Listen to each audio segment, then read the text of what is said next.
नमः। लंबोदरं परमसुन्दरमेकदन्तं पीताम्बरं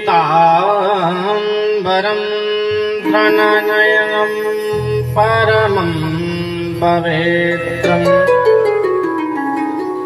भोद्याद्दिवाकरनिभोज्ज्वलकान्तिकान्तम्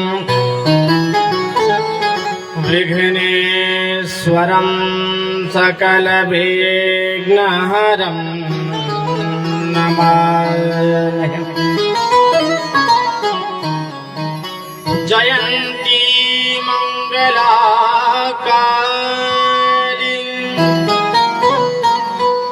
भद्रकाली कपालिनी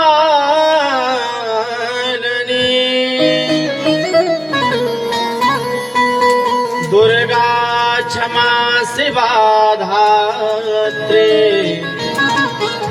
स्वाहा स्वधा नमोस्तुते।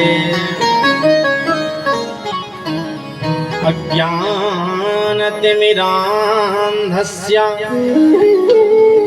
ज्ञानाञ्जनशलाकया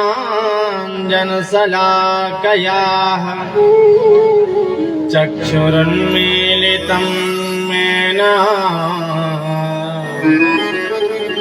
तस्मै श्रीगुरुवे नमः। जय जय श्री राधारमण जय जय नवल किशोर जय गोपी चित चोर प्रभु जय जय माखन चोर। वर्णानामर्थ संघानां रसानां छन्दसामपि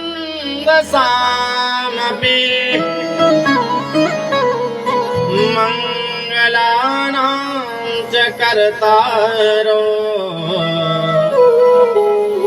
वन्दे वाणी विनायको। कांति सिताम रसतनिंदित सारदेन्दुर यत्रैकतो विलसितामसितांग शोभा वृंदावनेऽपि कृतयामोनगांग संगम् श्री राधा मुकुंद युगलम् तदहं नमामि। जिनके सेवा भाव से मुग्ध भये श्री राम ऐसे श्री हनुमान को मेरा बारंबार प्रणाम। श्रीमद्भागवत महापुराण की जय। रामचंद्र भगवान की जय। राधा माधव सरकार की जय। अकारण करुणावरुणालय भक्त वांछा कल्पतरु तडंदत वृंदित पीताम्बरधारी भगवान श्री कृष्ण कन्हैया लाल की साक्षात वांगमयी प्रतिमूर्ति श्रीमद् भागवत महापुराण कथा के रस रसिक परम रसिक अनंत बलवंत संत श्री हनुमंत लाल जी महाराज के पावन पादार बिंदों में कोटि से दंडवत प्रणाम करते हुए दूर दूरांचल से पधारे हुए समस्त श्रोता बंधु सीता अनसुईया के पद चिन्हों पर चलने वाली मेरी समस्त माताएं बहनें समस्त धर्म प्रेमी भैया बंधु आप सभी को सादर जय श्री कृष्ण जय श्री राधे। आइए अपने जैसा अभी चल रहा था ना, थोड़ी आवाज बढ़ा दो इसकी। देखो भगवान की कथा को आप और हम श्रवण करने के लिए उपस्थित हुए हैं, तो मैया भगवान की कथा को सुनने के कुछ नियम होते हैं। हम लोग घर से निकलते हैं तो हमारे मन से, हमारी वाणी से न जाने कितने प्रकार के पाप हो जाते हैं। हमने किसी को बुरा वचन बोल दिया है, हमारी मन से और वाणी से कई प्रकार के पाप हो जाते हैं। तो जब तक हमारे मन और हमारी वाणी, मेरी माँ, निर्मल नहीं होगी, तब तक हमारा मन भगवान की कथा में नहीं लगेगा। तो सबसे पहले अपने मन और वाणी के विकारों को दूर करने के लिए बड़े भाव से, तन्मयता के साथ, हस्ती को भूल करके मस्ती के साथ में भगवान का कीर्तन करें। उसके बाद जैसी हरी इच्छा हम भगवान की कथा को श्रवण करेंगे। बोले भागवत महापुराण की जय।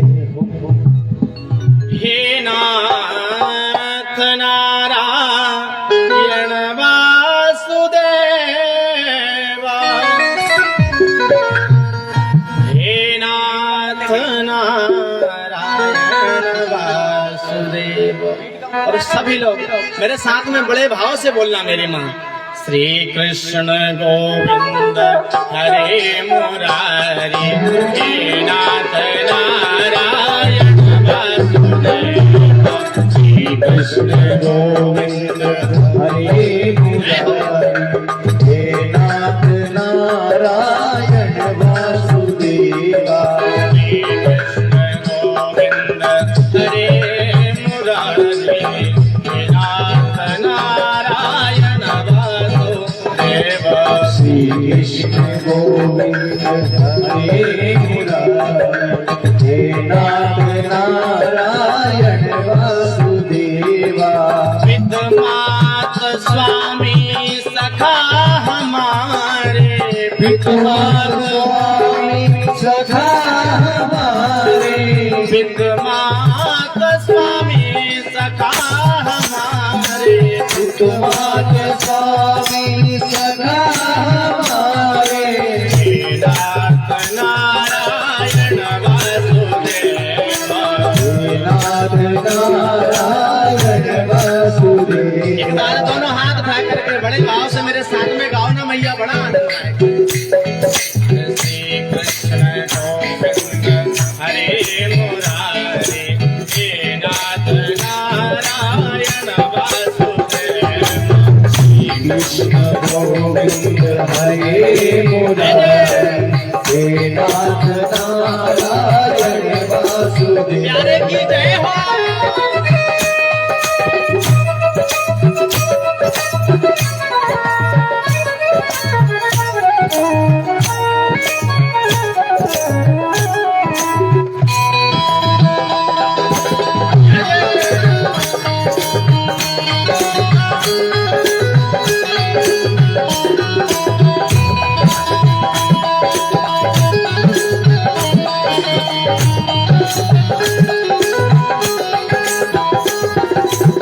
और देखो भैया, हमारी जीवन जीने की अगर कला हमें सीखना है तो हमें भगवान से जीवन पर्यंत एक प्रार्थना करनी चाहिए।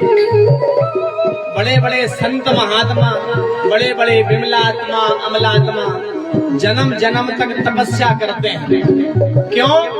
कि हमें भगवान की प्राप्ति हो जावे, इसलिए जीवन भर तपस्या करते भैया।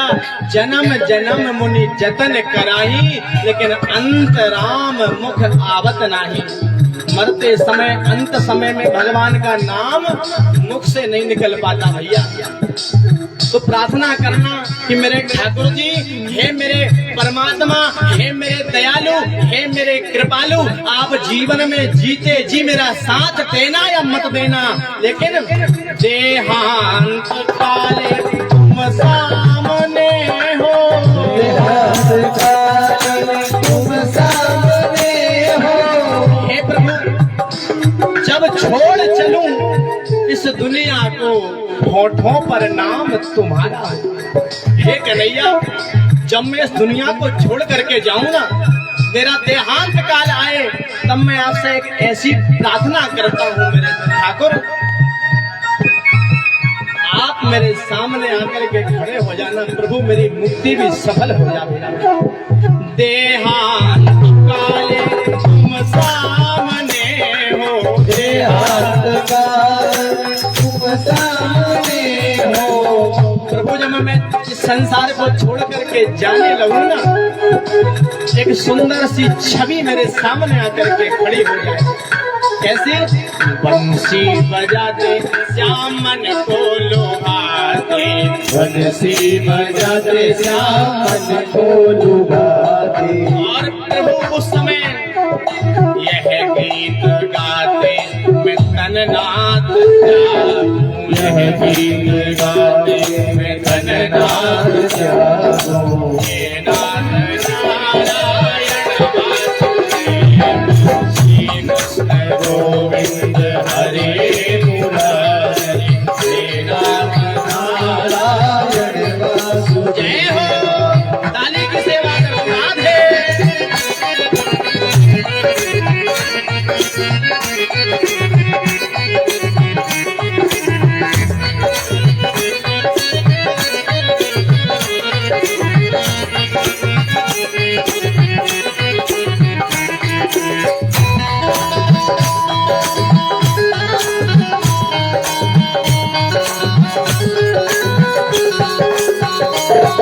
सभी लोग कहें जय गोपाल राधे कृष्ण गोविंद गोविंद, जय गोपाल राधे कृष्ण गोविंद गोविंद, कृष्ण गोविंद गोविंद राधे गोविंद गोविंद, कृष्ण गोविंद गोविंद राधे गोविंद गोविंद, जय गोपाल राधे कृष्ण गोविंद गोविंद, जय गोपाल राधे कृष्ण गोविंद गोविंद, राधे गोविंद गोविंद, राधे गोविंद राधे गोविंद गोविंद, गोविंद गोविंद कृष्ण गोविंद गोविंद, राधे गोविंद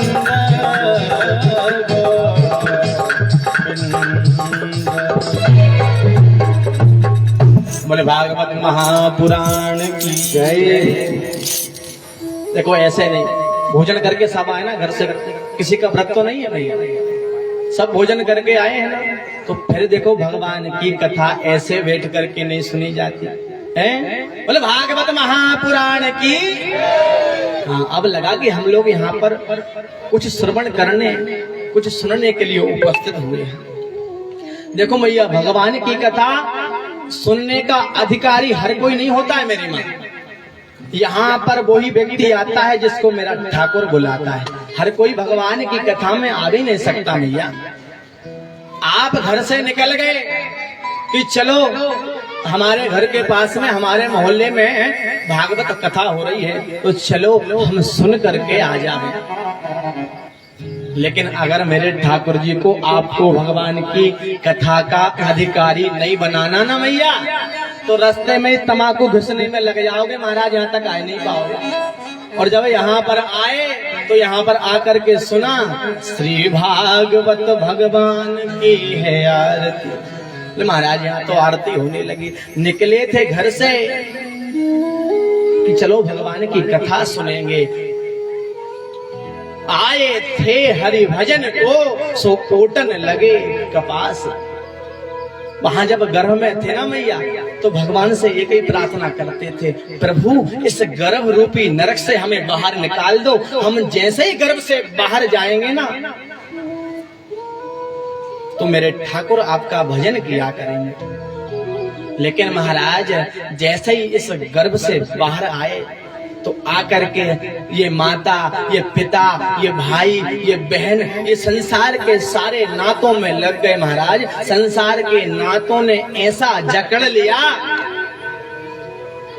कि महाराज उस ठाकुर को, उस परमात्मा को हम लोग भूल जाते हैं। जीवन भर व्यक्ति मैया माया के पीछे दौड़ता है, जीवन भर पैसा कमाते हैं, जीवन भर पैसे के पीछे दौड़ते रहोगे। लेकिन मैं आपसे पूछूं मेरी माँ, एक बात बताना, क्या 1 रुपए भी साथ लेकर जा सकोगे? कुछ लेकर के जाओगे? जैसे खाली हाथ आए थे ना मैया, वैसे ही खाली हाथ लौट करके वापस चले जाना है। यहाँ से कुछ भी लेकर के नहीं जाना है। माया को सब कोई भजे, पर माधव भजे न कोई। महाराज जीवन भर भैया, जीवन भर माया के पीछे भागे हैं। यहाँ से पैसा कमा लें, वहां से पैसा कमा लें, और महाराज आखिरी में जब समय आया ना बेटा, बहू ने जब लात मार के घर के बाहर खटिया पटकी, तब समझ में आया है कि भगवान का भजन कर लेते तो आज बड़ा अच्छा रहता। तो भैया, ये भगवान की कथा का अधिकारी भी हर कोई नहीं बन पाता है। यहाँ पर वही व्यक्ति आ पाता है मैया, जिसको मेरा ठाकुर बुलाता है, जिसको मेरा गोविंद बुलाता है। क्यों? राम कथा के तेई अधिकारी, राम कथा के तेई अधिकारी, राम कथा के तेई अधिकारी, राम कथा के तेई अधिकारी, राम कथा के तेई अधिकारी, जिनको सत्संगति अति प्यारी, जिनको सत्संगति अति प्यारी, जिनको सत्संगति अति प्यारी। देखो भगवान की कथा का अधिकारी कौन होता है? बोले राम कथा के ते अधिकारी। कौन? बोले जिनको सत्संगति अति प्यारी। बोले महाराज सत्संगति किसको कहते हैं? बोले जिनको भगवान के भजन सुनना अच्छा लगता हो, जिनको भगवान की पूजन करना अच्छा लगता हो, जो संतों का संग करता हो, जो महात्माओं का संग करता हो, जिसने महाराज अपने जीवन में मेरे माधव को उतार लिया हो, जिनको सत्य की संगति जिनको प्यारी लगती है, बोले भगवान की कथा का अधिकारी भी मेरे ठाकुर जी उसको ही बनाते हैं। नहीं तो मैया ये मन है बड़ा लालची, ये मन बड़ा लालची है मैया। ये मन है बड़ा लालची, समझे नहीं गवार। ये मन बड़ा लालची है हमारा, समझे नहीं गवार, और भजन करन को आलसी, भोजन को तैयार। बोले महाराज भजन करने को कह दो ना, तो बोले महाराज जी जब जब कथा सुनने जाते हैं ना, टीवी में बैठ करके, सामने बैठ करके जब जब भगवान की कथा सुनते ना महाराज, ऐसी नींद आती है जैसे डल्लब के गद्दे पर नहीं आती है। कई जगह महाराज हमें सुनने को मिलता है। बोले महाराज जी जब जब पूजन करने बैठते हैं ना, ऐसे भले ही नींद नहीं आए, कई गोलियां खानी पड़े, लेकिन जब जब भगवान की कथा, भगवान की पूजन करने बैठते हैं, तो बोले महाराज ऐसी नींद आती है कि कितनी महंगी गोलियां खा लो महाराज, डल्लब के गद्दे पर सो जाओ, फिर भी ऐसी नींद ना आवे। भैया आपको और हमको ये बड़े सौभाग्य का विषय है कि आप और हम 7 दिन के लिए यहाँ पर बैठ करके मेरे ठाकुर के गुणान और वादों पर चर्चा करेंगे। देखो भगवान की कथा महाराज भोले बाबा नहीं कह पाए, माता पार्वती नहीं सुन पाई। माता आप कथा सुनेंगे, कल आगे चल करके कथा आएगी कि कथा सुनते सुनते माता पार्वती को भी नींद आ गई थी महाराज। ये भागवत की उत्पत्ति की कथा में आएगी महाराज, ये ऊपर से नीचे कैसे आया है। तो बोले भगवान की कथा तो मैया पार्वती को सुनते सुनते भी निद्रा आ गई थी, तो आप और हम तो मैया साधारण मनुष्य हैं। भगवान की कथा कौन कह सकता है? हम तो बैठ करके भगवान की कुछ चर्चा करेंगे जैसी प्रभु की इच्छा होगी, क्योंकि ऐसे अवसर ऐसे प्राप्त नहीं हो पाते मैया। तो बोले कैसे होते हैं? बोले भाग्योदयेन बहुजन्म समर्जितेन सत्संग मम च लभते पुरुषो यदा वै अज्ञान हेतु कृतमो मदान्धकार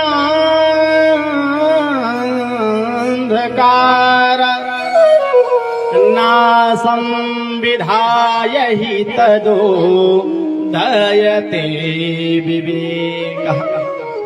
बोले मैया ये भगवान की कथा सुनने का अवसर कब प्राप्त हो पाता है? बोले एक जन्म नहीं, जब अनेक कई जन्मों के हमारे पुण्य उदय होते हैं ना मैया, तब ये भगवान की कथा हमको सुनने को प्राप्त हो पाती है। भाग्योदयेन बहुजन्म समर्जितेन सत्संग मम च लभते पुरुषो यदा वै।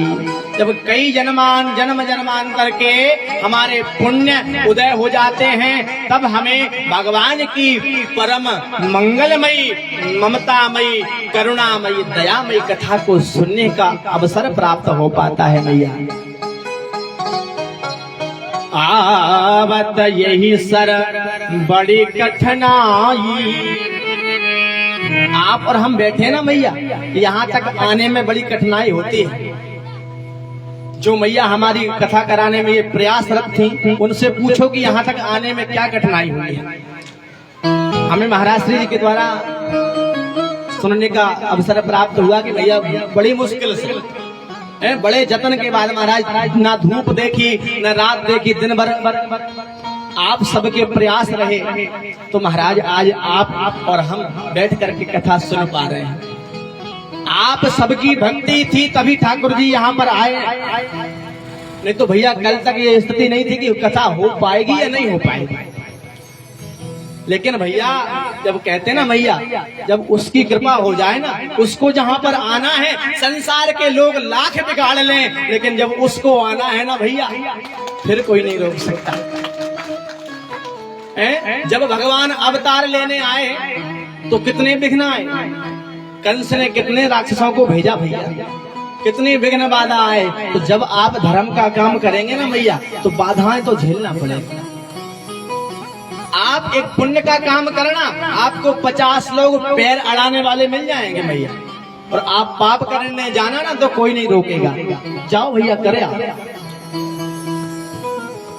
लेकिन आप सबकी भक्ति थी महाराज, आप सबके भाग में भगवान की परम मंगलमयी कथाओं को श्रवण करने का, हमारे भाग में कहने का, आपके भाग में को सुनने का अवसर था। तो ठाकुर जी ने आपको भी बुला लिया और हमें भी बुला लिया, और बड़ी सुंदर व्यवस्था भी करवा दी महाराज। उसकी कृपा हो जाए तो मैया लाख बिगाड़ ले लोग, कोई कुछ नहीं करने वाला। उसे जो करवाना है, कहाँ से करवाना है, कैसे करवाना है, कब करवाना है, मेरे ठाकुर जी पहले व्यवस्था बना के रख देते हैं भैया। और अब एक कार्य शुरू हो गया है। अब ये आपका और हमारा कार्य नहीं है, अब ये ठाकुर जी का कार्य है। प्रभु अब तुम जानो, अब तुमको काम अच्छे से कराना है या काम वैसे ही कराना है। प्रभु अब आप समझो, क्योंकि भैया जिसने अपनी सौंप दी, जिसने अपनी सौंप दी, उसके हाथों डोर। भैया जिसने अपने जीवन की डोर मेरे ठाकुर जी के हाथ में सौंप दी है ना, तो जिसने अपनी सौंप दी उसके हाथों डोर, फिर कबहू टूटती ना सुनी नटवर नंद किशोर।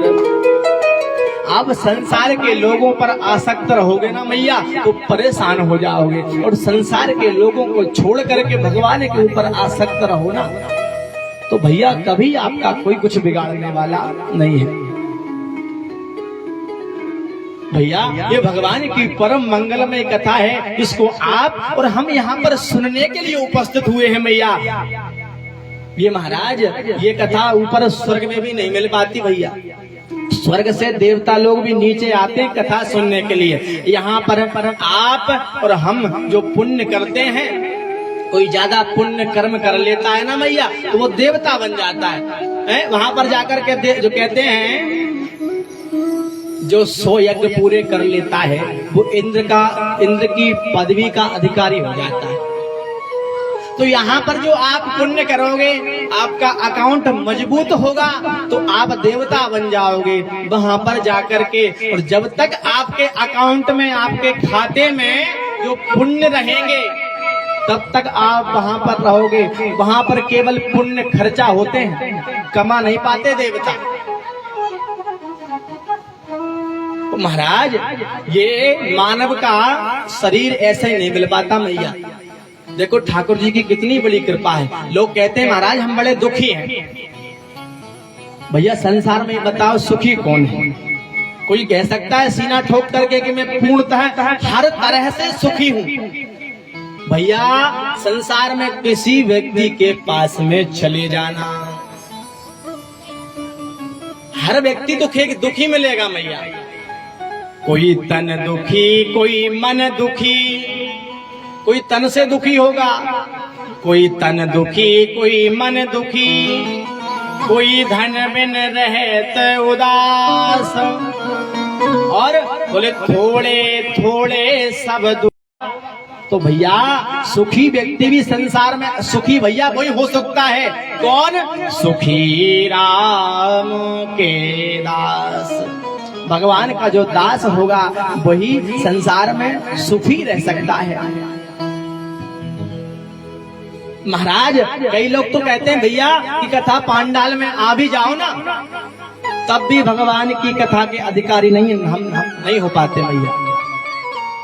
आप ये मत समझना कि हम कथा पांडाल में आके बैठ गए तो भगवान की कथा के अधिकारी हो गए।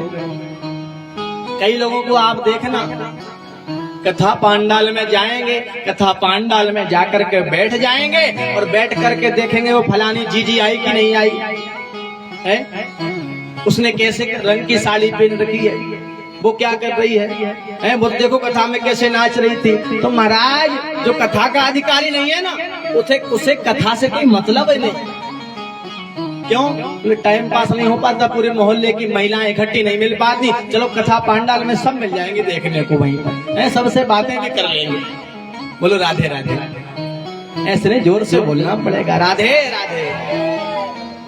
महाराज भगवान की कथा देख रहे हैं महाराज की पड़ोसन आई कि नहीं आई है, कौन क्या कर रहा है। भैया संसार को छोड़ो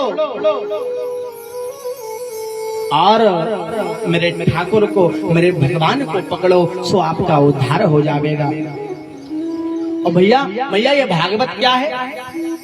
आपके सामने ये पुराण रखा हुआ है, ये कोई साधारण पुराण नहीं है, साधारण ग्रंथ नहीं है भैया। बोले साक्षात कृष्ण ये वही, बोले भगवान कृष्ण की साक्षात वांग्मयी प्रतिमूर्ति है भागवत महापुराण। और इसका नाम पीछे लिखा हुआ है, आप देखना क्या नाम है पूरा, श्रीमद् भागवत महापुराण। क्या नाम है भैया? श्रीमद् भागवत महापुराण। नाम तो इसका भागवत है, लेकिन श्रीमद् क्यों लगाया आगे? श्रीमद् का अर्थ क्या है? देखो कोई व्यक्ति होता है ना महाराज, डॉक्टरी पढ़ जाए तो उसके नाम के आगे क्या लगने लगता है? डॉक्टर। जो व्यक्ति जिस फील्ड में जाता है, जिस पढ़ाई को करता है, उसकी उपाधि उसके सामने उसको मिल जाती है। इसी प्रकार जब देवताओं ने, अभी आगे चल करके कथा आएगी कि सारे ग्रंथों को, सारे पुराणों को एक तरफ पलड़े में रख दिया था। अभी आगे चल करके आप कथा सुनेंगे। और जब तौला था तो एक तरफ श्रीमद् भागवत महापुराण को रख दिया था, और जब तराजू को उठाया था ना ब्रह्मा जी ने, तो सारे पुराण, वेद पुराण जो रखे थे ऊपर उठ गए थे। ये भागवत पुराण का पलड़ा नीचे रखा रहा था। देखो पूरी भागवत में भगवान कृष्ण की प्रिया थी श्री राधा रानी, लेकिन पूरी भागवत में आपको कहीं भी राधा नाम नहीं मिलेगा, कहीं भी राधा नाम नहीं आया है भागवत में। पूरे पुराण को खोल करके देख लेना, अगर आपको कहीं राधा लिखा हुआ मिल जाएगा। लेकिन राधा के बिना भागवत पूरी भी नहीं है भैया। भगवान कृष्ण कन्हैया हमारे राधा जी के बिना आधे हैं भैया। तो बोले राधा नाम क्यों नहीं आया, क्या कारण है इसका? कि बताओ, पूरा ग्रंथ राधा और कृष्ण से भरा हुआ है। राधा ही कृष्ण है, कृष्ण ही राधा है। जब पूरा ग्रंथ राधा और कृष्ण से भरा हुआ है तो फिर राधा नाम क्यों नहीं आया, क्यों नहीं लिखा राधा नाम? तो जो इस कथा को कहने वाले हैं, अभी आप आगे चल करके कथा सुनेंगे। श्री सुखदेव जी महाराज, राजा परीक्षित को श्राप लगा था कि तुम्हारी 7 दिन में मृत्यु हो जाएगी तक्षक नाग के काटने से, श्राप लगा था। और सुखदेव जी महाराज जो राजा परीक्षित को कथा सुना रहे थे, जो प्रथम वक्ता है भागवत के, वो कथा सुना रहे थे, तो उनकी अधिष्ठात्री देवी थी राधा रानी, उनकी इष्ट थी राधा रानी। और जब सुखदेव जी महाराज एक बार राधा नाम अगर मुख से निकाल लेते थे, निकल जाता था, तो कई वर्षों की समाधि लग जाती थी, कई वर्षों की समाधि लग जाती थी। आके ध्यान देना, भागवत में राधा नाम क्यों नहीं आया, बड़ी सुंदर कथा है।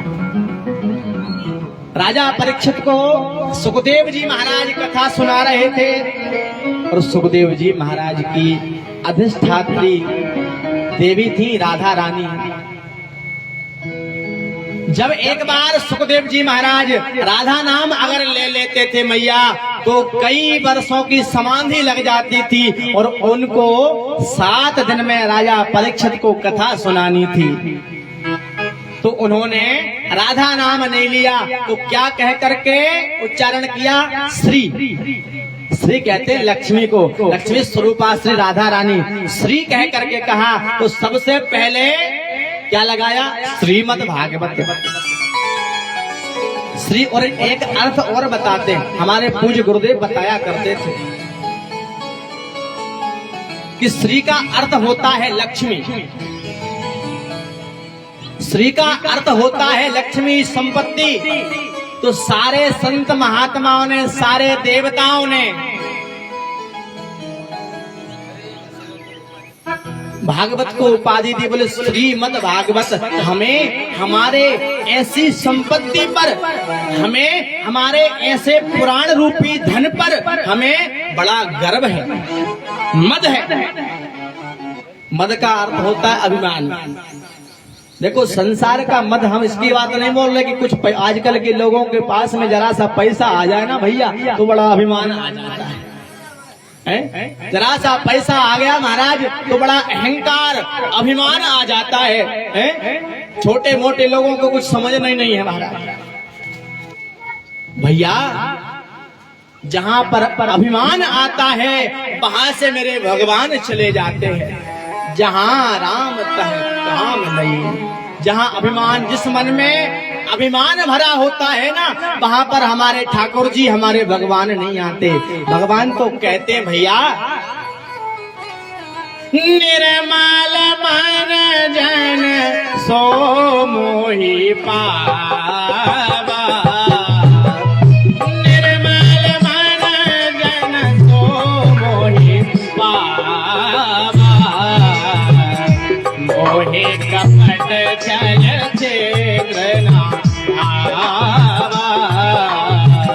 मोहि कपट छल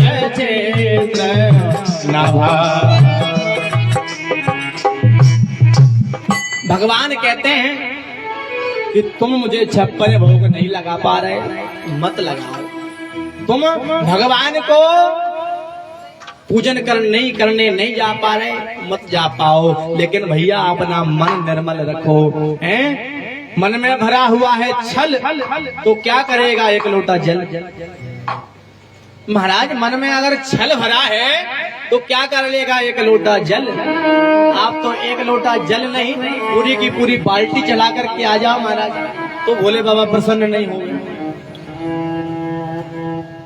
ध्यान देना, भगवान की कथा को, भगवान की पूजन को निर्मल मन रख करके और विश्वास पूर्वक जो श्रवण करता है, पूजन करता है, भजन करता है, मैया उसका फल तो आपको मिलना ही है। अगर आपने निर्मल मन से भगवान को एक लोटा जल भी चढ़ाया है ना, तो उसका फल अकारथ नहीं जाएगा, उसका फल तो आपको मिलेगा मेरी माँ। लेकिन मन निर्मल होना चाहिए और पूर्णतः निष्ठा और विश्वास होना चाहिए, क्योंकि विश्वासो फलदायक। जहाँ विश्वास होता है ना मैया, वहाँ फल अपने आप ही मिल जाता है। और अगर विश्वास नहीं है तो आप कितना ही बड़ा यज्ञ करा लेना, कोई फल नहीं मिलने वाला। इसका सबसे अच्छा उदाहरण आप और हम अभी देखें ना मैया, कैसे बोले सीहोर वाले पंडित जी ने, पूजनीय प्रदीप मिश्रा जी ने जब तक नहीं बताया था तो तब तक क्या भोले बाबा मंदिरों में नहीं थे? छुट्टी पर थे क्या भोले बाबा? वो तो पहले से ही थे महाराज। लेकिन हम तो बड़ा धन्यवाद करते हैं महाराज मिश्रा जी का। महाराज उन्होंने सारे भारतवर्ष के शिव मंदिरों में लाइनें लगवा दी महाराज। जहां पर कभी एक लोटा जल नहीं चढ़ता था, भोले बाबा वैसे ही बैठे रहते थे। आज उन मंदिरों में भी लाइनें लगी हुई हैं भैया, बड़ा आनंद आता है देख करके। सबसे अच्छा उदाहरण ध्यान देना, जब उन पूजनीय महाराज जी ने नहीं बताया था तब क्या भोले बाबा मंदिरों में नहीं थे? भोले बाबा तो पहले ही बैठे हुए थे। लेकिन जब जल तो आप पहले भी चढ़ाते थे, पूजन तो आप पहले भी करते थे, लेकिन तब आपके काम क्यों नहीं होते थे? मैया जब हम मंदिर जाते तो थे, लेकिन विश्वास नहीं होता था कि ऐसा काम हमारा होगा कि नहीं होगा। ये काम भोले बाबा, ये काम भगवान कृष्ण, ये काम भगवान विष्णु, ये काम माँ भगवती सिरा वाली करेगी कि नहीं करेगी?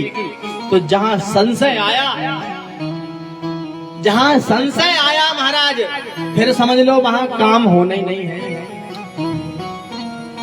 और भैया ये भगवान की कथा क्या करती है? बोले राम कथा सुंदर करतारी। और क्या करती कथा? बोले संशय बिहग उड़ावन। ध्यान देना, ये भगवान की कथा क्या करती हैं? बोले संशय, हमारे शरीर रूपी वृक्ष पर जो संशय रूपी बिहग, बिहग मतलब होता है पक्षी, हमारे कोई, अच्छा ये पेड़े पे, इस पेड़ पे कुछ पशु, कुछ पक्षी आकर के बैठ जाए ना भैया, और आप ताली बजा दो नीचे से तो वो उड़ करके भाग जाते हैं। ऐसे ही हमारा शरीर है, एक वृक्ष है, उस पर संशय रूपी अगर पक्षी आकर के बैठ जाए ना भैया, तो वो कैसे भगेंगे? बोले तारी बजाने से। तारी कौन सी? बोले राम कथा सुंदर कर तारी। ये भगवान की कथा बड़ी सुंदर है। भगवान की कथा रूपी ताली बजा करके अपने ऊपर बैठे हुए संशय रूपी पक्षी को आप उड़ा सकते हो, अगर भगवान की कथा को श्रवण मन से कर लिया तो।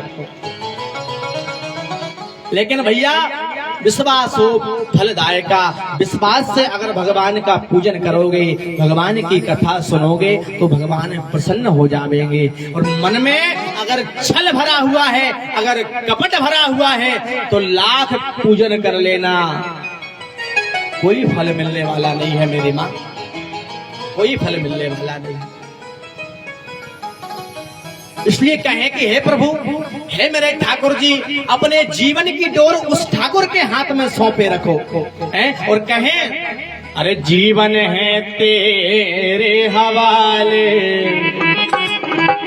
हे मेरे कन्हैया, हे मेरे ठाकुर, अरे जीवन है तेरे हवाले मुरलिया वाले, जीवन है तेरे हवाले मुरलिया वाले, जीवन है तेरे हवाले मुरलिया वाले, जीवन है तेरे हवाले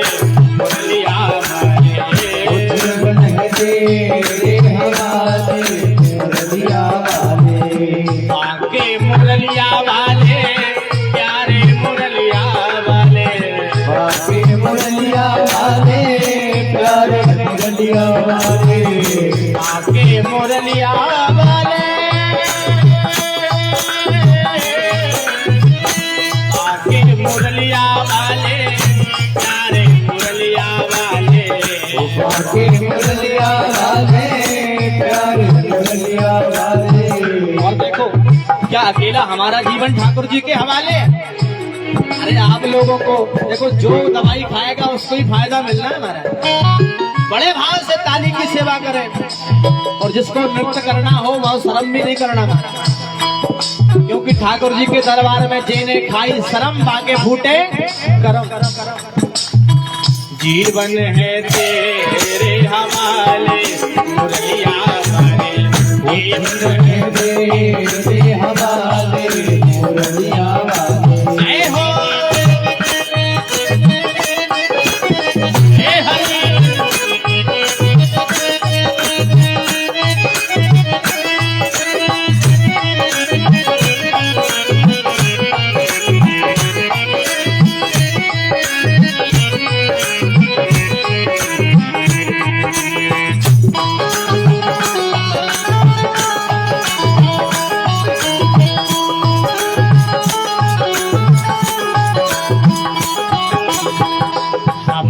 कठपुतली तेरे हाथ की, कठपुतली तेरे हाथ की, मेरे कन्हैया हे मेरे प्यारे, हम कठपुतली तेरे हाथ की, हम कठपुतली तेरे हाथ की, चाहे तू जैसे नचाले मुरलिया वाले, चाहे तू जैसे नचाले मुरलिया वाले, जीवन है तेरे हवाले मुरलिया वाले, जीवन है तेरे हवाले मुरलिया वाले, प्यारे की जय हो।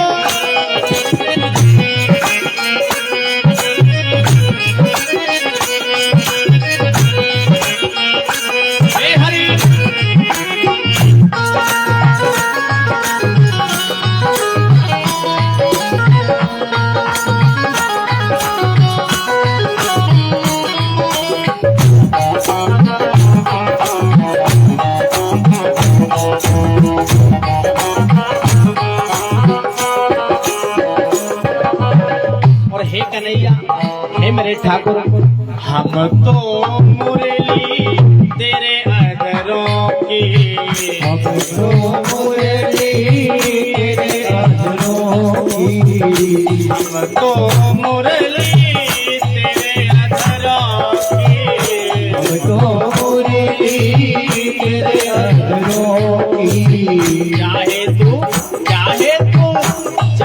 तू जैसे बजा ले मुरलिया वाले, चाहे तू जैसे बजा ले मुरलिया वाले, जीवन है तेरे हवाले मुरलिया वाले, जीवन है तेरे हवाले मुरलिया वाले, जय जय।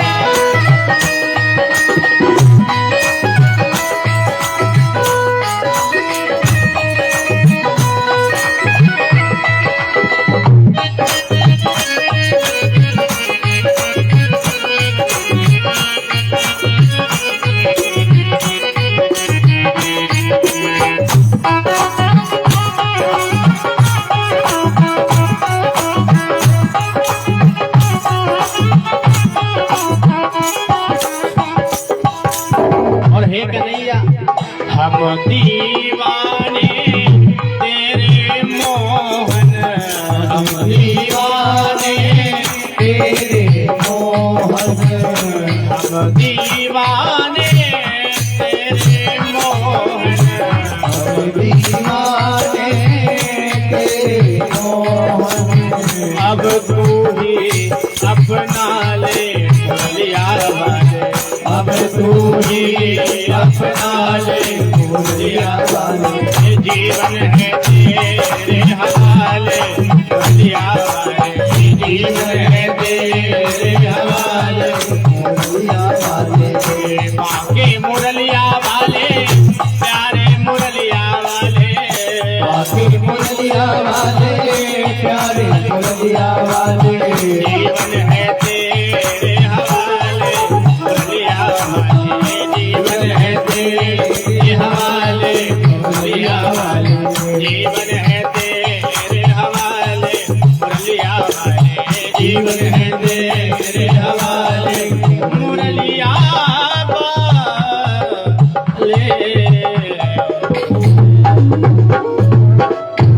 बाके बिहारी लाल की जय। तो ठाकुर जी से कहे कि हे कन्हैया, ये जीवन है तेरे हवाले मुरलिया वाले। हे कन्हैया, अब अच्छे हैं या बुरे हैं, जैसे भी हैं, अब हम तुम्हारे हैं, हम तुम्हारे थे प्रभु जी, हम तुम्हारे हैं और हम तुम्हारे ही रहेंगे। ओ मेरे प्रियतम, हे मेरे प्रिय ठाकुर जी, अब हम जैसे भी हैं सो अब आपके हैं। अब मारो या तारो तुम्हारे प्रभु, अब प्रभु अब मार दो या तार दो, अब तो अब हम बस आपके हैं। तो भैया भगवान की कथा को सुन करके देखो, ऐसा नहीं कि इस कान से सुनी और इस कान से निकाल दी। आप और हम मैया जो भगवान की कथा को सुनने के लिए आए हैं ना मैया, ये कथा को हमें मनोरंजन की दृष्टि से नहीं सुनना चाहिए कि चलो घर पे कोई काम नहीं है, टाइम पास नहीं हो रहा, चलो 3 घंटे कथा पांडाल में बैठेंगे, बढ़िया भजन सुनेंगे, कथा सुनेंगे, शाम को आकर के घर आकर के वही रोटी पानी बनाने में लग जाएंगे। तो भैया भगवान की कथा मनोरंजन की दृष्टि से बिल्कुल नहीं सुनना चाहिए। भगवान की कथा को तो मनोभंजन की दृष्टि से सुनना चाहिए। पहले मन से सुनो, फिर उसका भंजन करो, उसका सुमिरन करो। नहीं तो ये इसका मतलब कोई नहीं भैया 3 घंटे बर्बाद ही करने हैं, इससे अच्छा तो घर के काम करो बढ़िया। इस कान से सुनी और इस कान से निकाल दी सो कोई मतलब नहीं भैया, क्योंकि भगवान की कथा महाराज बड़ी गूढ़ है। श्रोता वक्ता ज्ञान निधि कथा राम के भगवान राम की, भगवान कृष्ण की कथा बड़ी ही गूढ़ है महाराज, बड़ी रहस्यमयी है। राम जी की कथा को तो आप भले समझ जाए भैया, राम जी की कथा रामायण तो रामायण सब पढ़ते हैं भैया। अच्छा ये बताओ यहाँ रामायण किस किस के घर पे, जरा हाथ ऊपर करना, जिसके घर पे रामायण हो ईमानदारी से करना महाराज। देखो जितने लोग कथा सुन रहे हैं, हम आज की कथा की दक्षिणा, यहाँ भले पैसे मत चढ़ाना, हमें कुछ भी नहीं चाहिए, लेकिन आज की कथा की ये दक्षिणा दे करके जाना, ये कथा होने के बाद में या कथा पूरी होने के पहले अपने घर में रामायण जरूर ले आना भैया, क्योंकि देखो इसमें मेरा कोई फायदा नहीं है भैया, हमें तो कथा कहना है और कथा कह करके चले जाएंगे और भगवान ठाकुर जी जहाँ चाहेंगे वहाँ कथा करेंगे। लेकिन भैया जिस घर में रामायण रहती है ना मैया, वहाँ उस घर में राम लक्ष्मण भरत शत्रुघ्न जैसी संतानें पैदा होती है महाराज, हैं जो पिता की एक आज्ञा पर इतना बड़ा राज छोड़ करके और वन को निकल जाए। आजकल ऐसे पुत्र होते हैं क्या?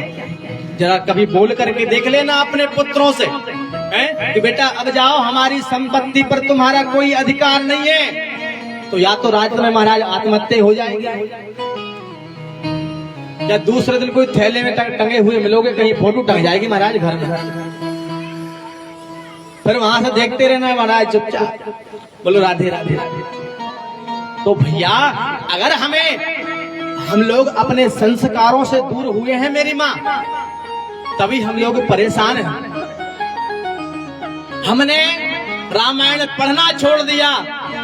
और मैं तो एक प्रार्थना करूं, जब भी आपकी बेटी का विवाह हो ना, तो दहेज में कुछ दे पाओ या ना दे पाओ, लेकिन एक रामायण, एक रामचरितमानस जरूर दे देना महाराज उस बेटी को। क्योंकि जब उसके हमें रामायण क्या सिखाती है, बोले हमें निज धर्म पर चलना सिखाती रोज राम।